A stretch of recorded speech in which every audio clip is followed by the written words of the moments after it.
నా క్యాండిడేట్ లేదు నథింగ్ ఇక మీరు ఒకటే చెప్తున్నాం డిఎస్పీ గారు నా క్యాండిడేట్ గల్లెట్ల పట్టింది సీఎం రమ్మని చెప్పండి నాకు నో నథింగ్ సీఎం రమ్మని చెప్పండి నేను జరగా పోలింగ్ ఆపేస్తున్నా నేను పోలింగ్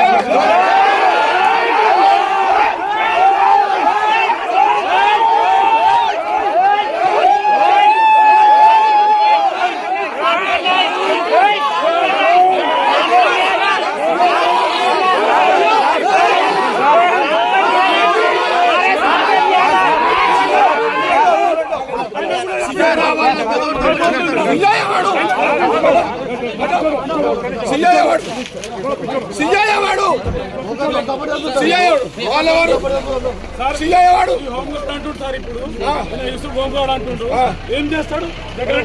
హోంగార్డ్